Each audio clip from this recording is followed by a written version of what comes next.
Hello guys, kumusta? Ngayon episode 8 na tayo at marami tayong gagawin ngayon.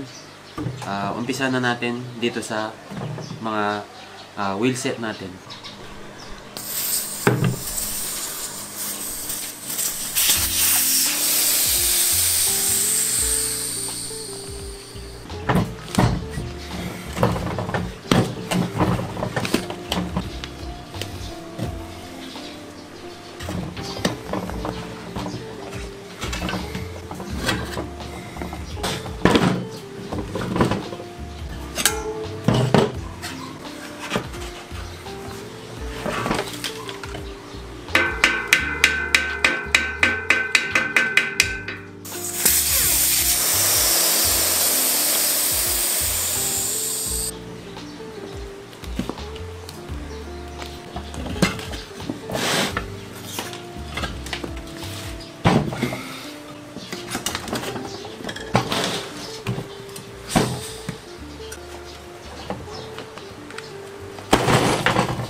Tanggalin muna natin yung mga spokes.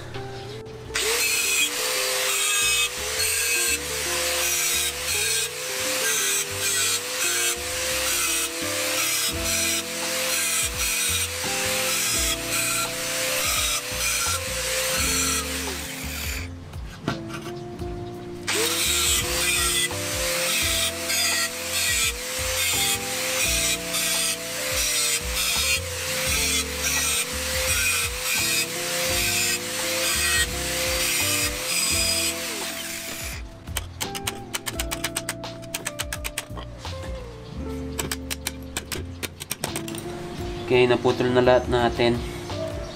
Tanggalin lang yung mga spokes.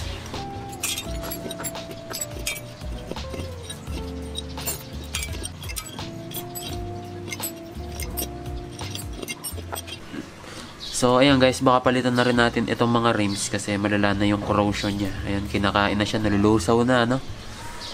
Ayan, medyo makapal na yung parts na natanggal. Medyo malambot na talaga.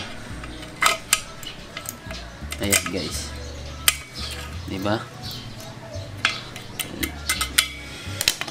Ayan, kahit aluminum talaga nalulusaw pa rin kapag hindi na-maintain.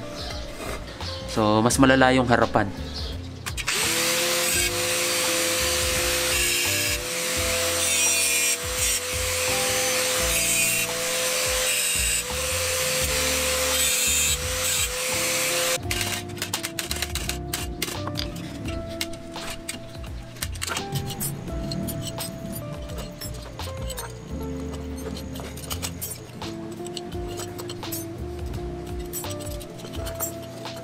Okay, itong front rims natin, ayan, medyo malala yung tama niyan.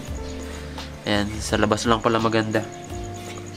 Pero sa loob, ayan, ang dami ng nalusaw at nakain, ano. Okay, itong mga hubs natin, maganda yung condition, walang basag. Ayan, halos bago pa yung mga bearings, wala ring alog yung mga bearings. So, need lang tong i-repaint at linis lang. So, tapos itong mga rims, need na tong palitan. At delikado na. Ngayon guys, i-restore na rin natin itong mga switches. Itong kill switch, dito umaandar, ayan. Ayaw umikot ng switch. Itong mga switch sa ilaw, okay naman. Ayan, need lang linisan. Need lang i-repaint. Buksan na muna natin itong kill switch at yung throttle housing. Nakalagay pa tong throttle cable. Ayaw matanggal ng tornilyo niya, no? Gamitan. Yun.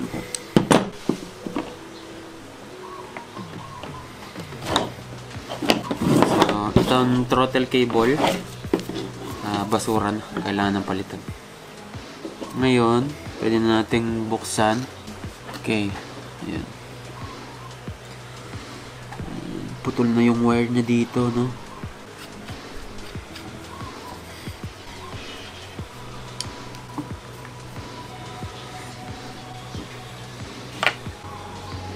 Okay. Nandito ba yung mga terminal? So, ayan guys. Wala yung laman. Yung ball bearing at spring nawawala. Tapos baligtad pagkakalagay nito. Dapat dito yan nakalagay. Dito sa ibaba. Ayan. Tapos, ito yung switch. Ayan. Nag-glide siya dito. So, ayan. Sa tingin ko, kaya ko pa tong buhayin. At original pa kasi ito. Puputulin ko na rin itong wire. Ayan, i-connect na lang natin ulit. Ayan. Buhay pa yung mga terminal dito. Hindi pa nalusaw sa corrosion. Ayan guys, dinisassemble to dati. Tapos nawala siguro yung ball bearing at spring. So, maghanap na lang tayo ng ganon. Okay, itong kabilang switch. Tanggalin muna natin itong choke. Tapos, pwede na natin siyang buksan.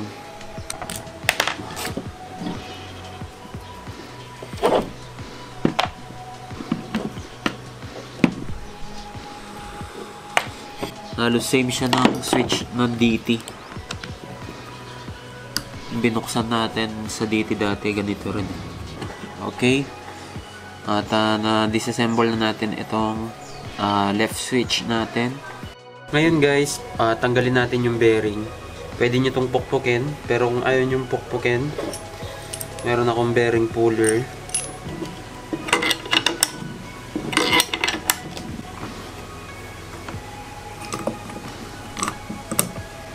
Ayan siya guys, tanggal na natin.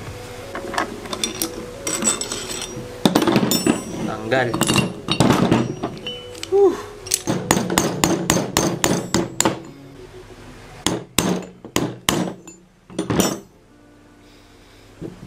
Yan.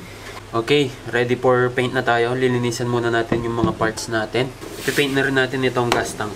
Tapos guys, itong radiator, hindi ko na ipipaint. Lilinisan ko na lang para hindi na kumapal yung pintura niya, no? Tapos papalitan ko itong radiator cap kasi sira na yung rubber seal niya dito. Maghahanap ako ng katulad niya sa auto supply. Okay guys, itong tank, tanggalin muna natin yung fuel cap tsaka itong tank cap natin.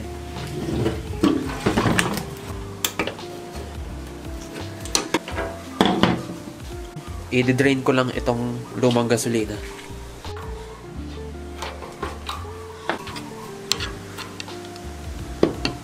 Ngayon guys, yung dinrain natin gasolina, gagamitin natin pang linis sa mga parts.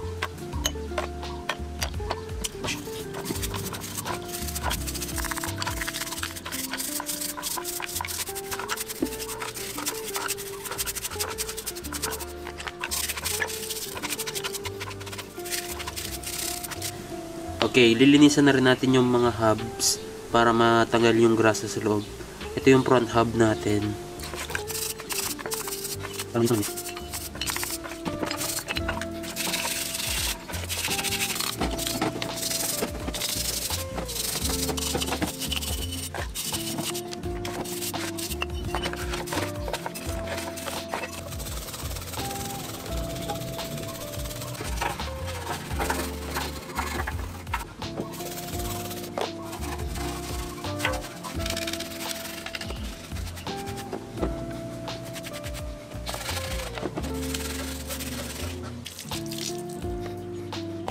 Guys, after natin silang malinisan, hindi pa rin tapos at kailangan pa natin tanggalin yung old paint.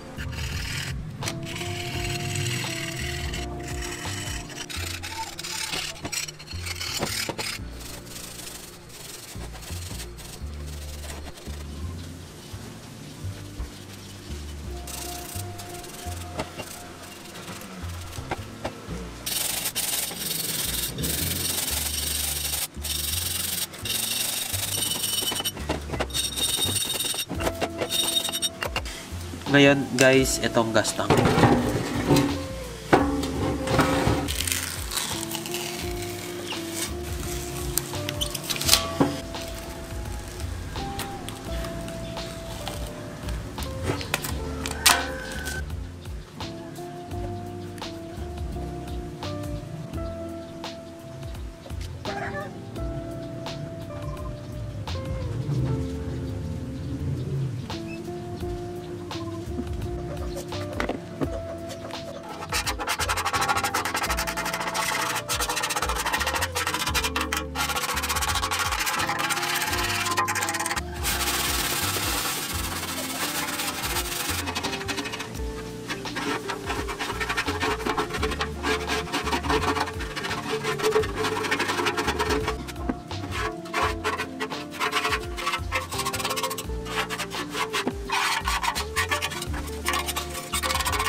Ngayon guys, gagamit tayo ng wire wheel, wire brush para malinis yung mga singit-singit.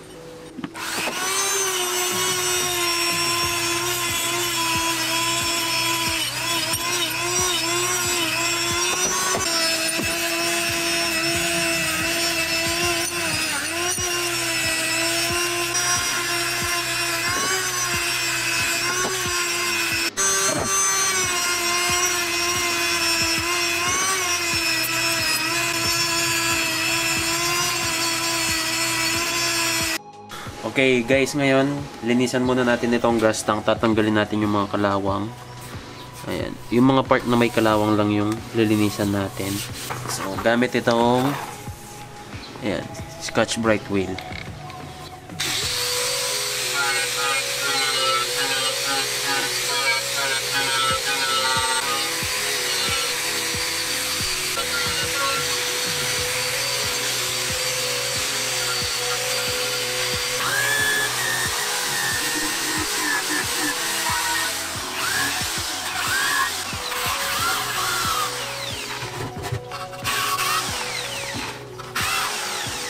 Pati dito sa ilalim, lilinisan na rin natin kasi ipipaint ko na rin tong ilalim.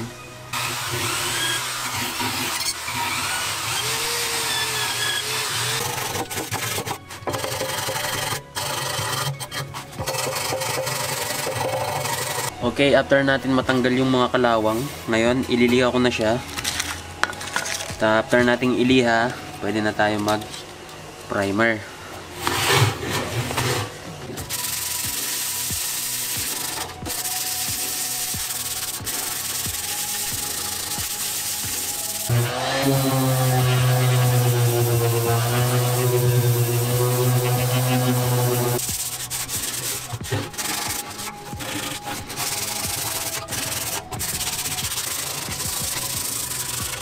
So guys, after kong maliha tong tangke, ready for primer na tayo. Hinugasan ko na yan, dinigrease. So, dapat ma-primer agad to after maliha kasi babalik yung kalawang. Mabilis bubalik yung kalawang kapag hindi na i-primer agad. Tapos, ang primer natin is epoxy. Epoxy primer ng Easy Coat.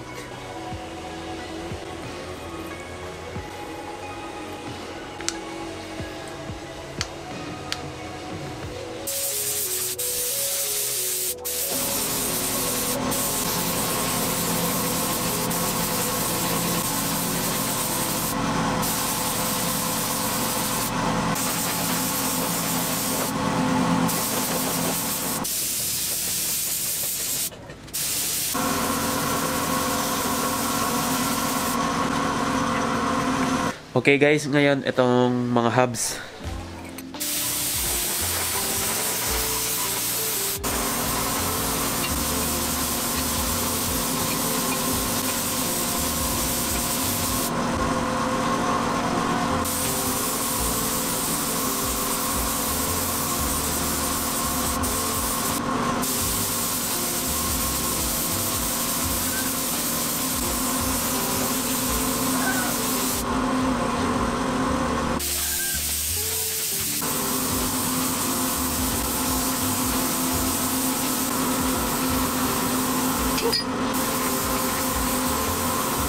Okay, guys, silver paint muna tayo sa mga hubs.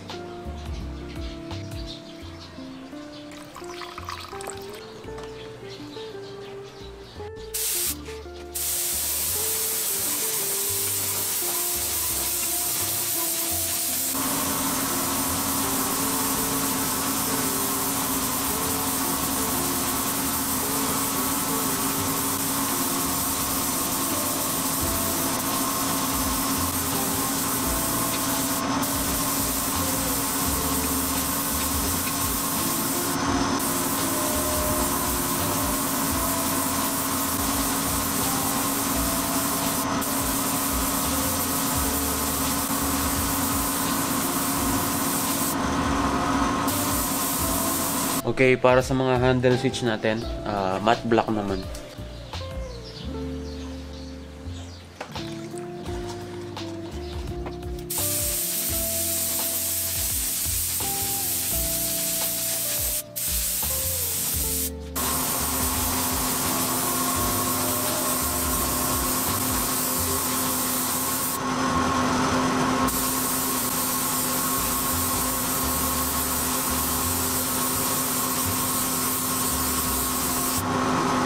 Okay guys, para naman sa gas tank natin, jet black.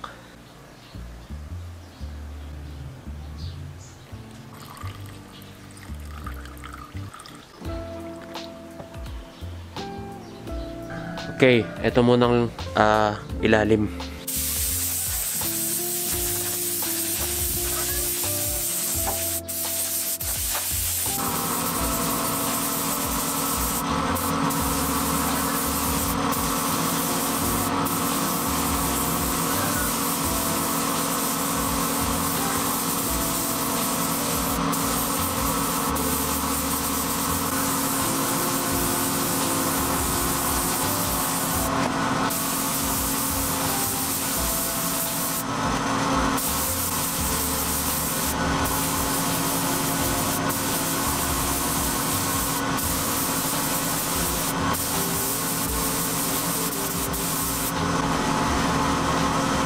So guys, uunahin muna natin yung mga matte clear, yung maliliit na parts. Ayan, Ansal matte clear na tong gagamitin natin. Or hardener.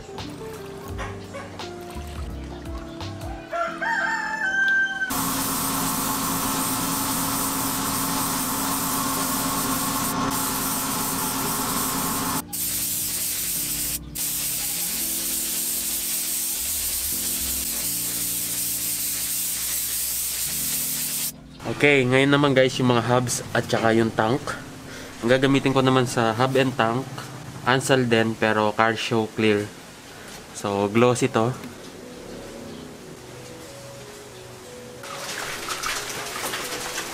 Mukhang uulan pa.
So guys, umulan.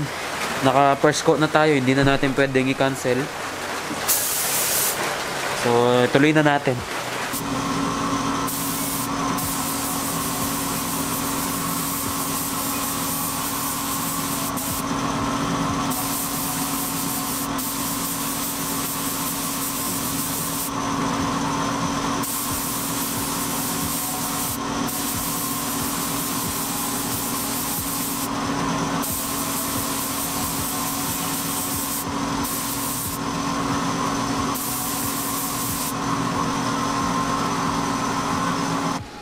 Makinis naman, kaso umulan. Medyo namuti, ano? Kaya i-heat gun ko muna.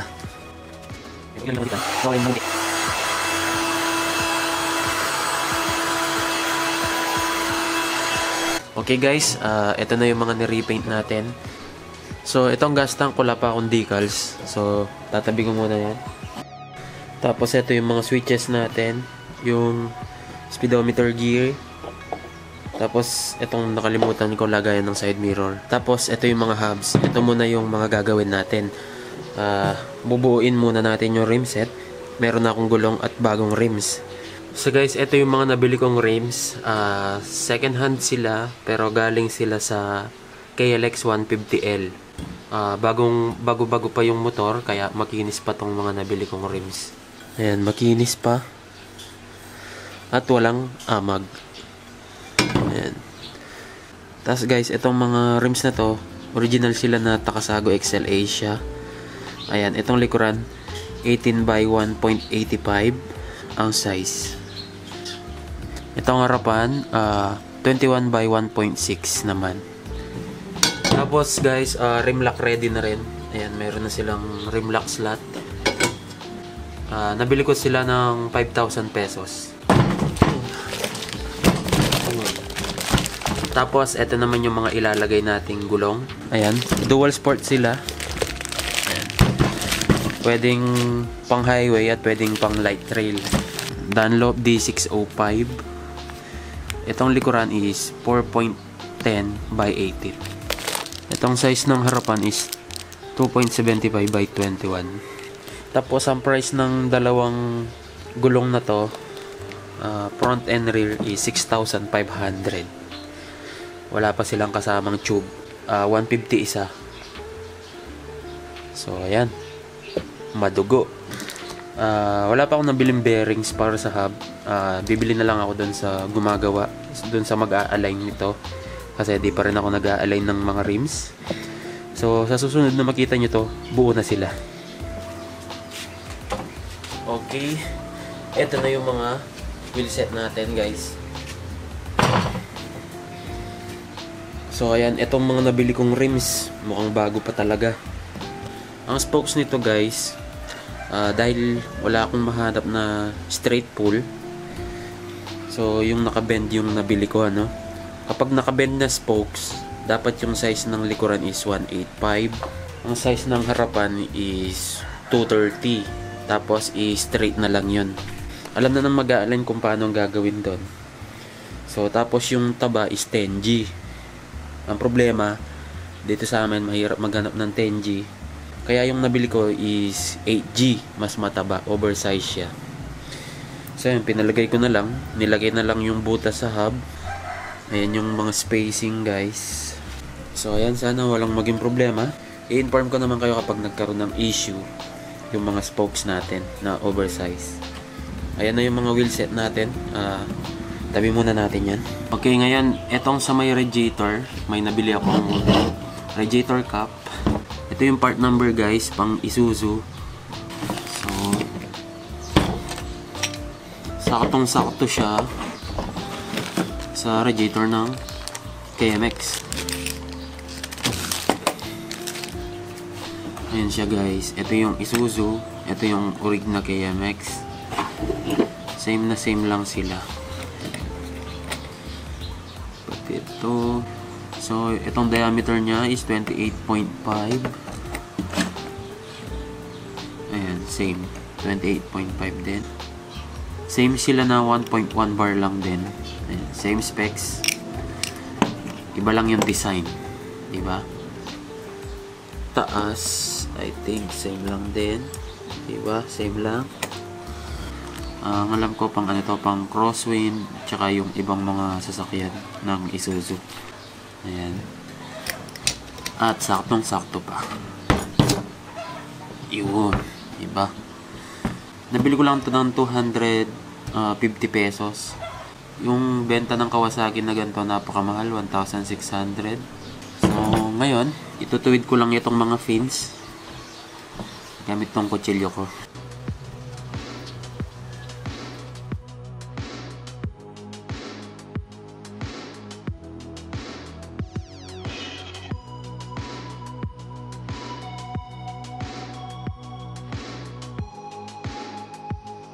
So guys, tapos na tayo dito sa radiator. Ayan, naituwid ko na yung mga nakahiga. Ayan, tiyaga lang talaga. Ayan, sobrang hirap niyang ituwid. Ito sa likod din, konti lang din naman. So, ayan, mas nag-improve na yung airflow niya kaysa dati. Kasi halos itong part na to nakahiga. Ayan guys, ayan, kita niyo naman yung liwanag ko. Mas marami ng tumatagos na liwanag, diba? Ayan. Okay guys, ngayon dito naman tayo sa mga switches natin. Uunahin na natin itong kill switch. So, ito na yung mga pinintura kong parts. I-assemble na natin. I-solder muna natin yung wire dito. So, ang connection natin, meron tayong dalawang wire. Yung isang wire dito sa gitna. Tapos yung pangalawang wire, kahit saan dito sa dalawang to, Pero ilalagay na lang natin siya dito sa dati niya. Ito yung wire natin. Stock wire to. Unang gagawin is ipasok muna natin siya dito sa lower casing natin. Ayan, nilagay ko na yung bushing. Okay, na solder ko na yung wire, guys. Ayan.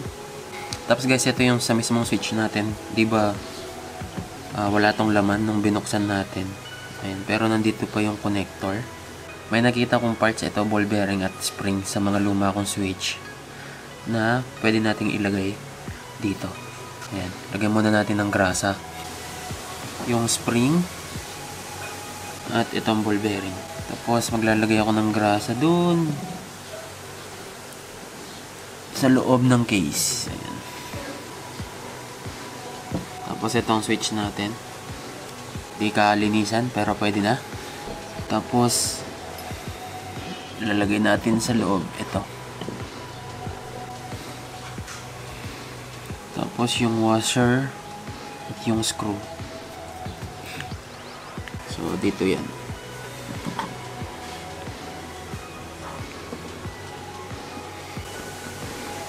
At yung wire holder.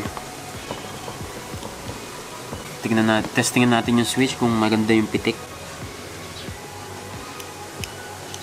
Ayan, meron na siyang clicking sound, no? Ngayon, kapag finish ko yan, magkakaroon ng connection. Yun. Left and right. May connection yan.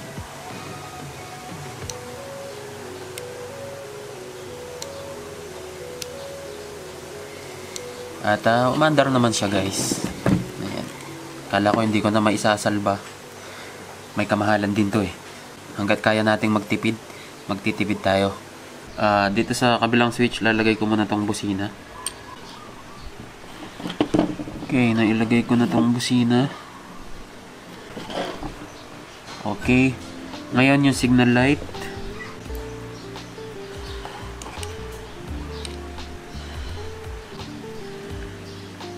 Tapos dito.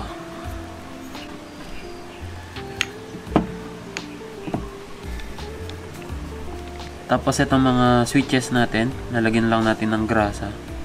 Itong likuran. So, dalawang klase yan. Yung isa, ito maliit, ito malaki. Itong dalawang terminal sa right. Itong isang terminal sa left.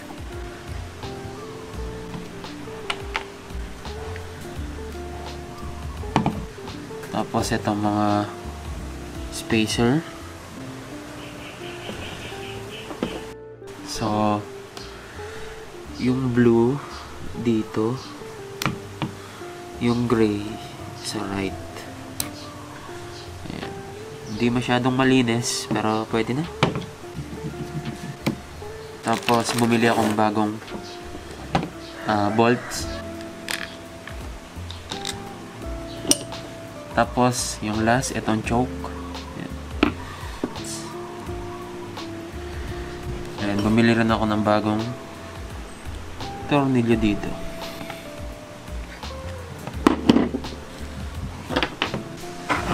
Okay, at tapos na itong mga switch natin. Okay, ngayon guys, ito naman takip ng tangki natin. I-reuse ko lang siya. Maayos naman kasi. Ayan. Papalitan ko lang yung O-ring dito. So, ayan. Ito. So, hanap tayo ng kasize niya dito sa mga O-ring kit ko. So, ito, sakto. Ayan, sakto. Tapos, bumili rin ako ng bagong bolt kasi sira na yung lumang bolt niya. No?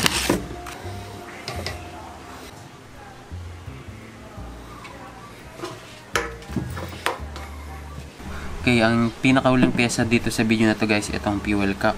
Nakabili ako ng mga gasket. Ayan. So, palitan natin to.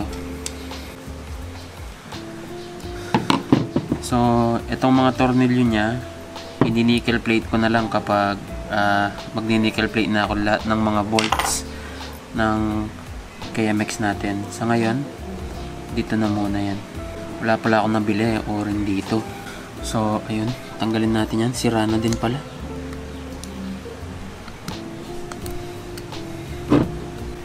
bago. Lagyan ko ng konting grasa. Ang hindi ko nabili yung o-ring dito. So, i-reuse na lang natin. Kasi, so hindi naman talaga siya tumatagas. Parang nirefresh lang natin. Yos. Smooth. Smooth. So, ngayon, ito naman dito.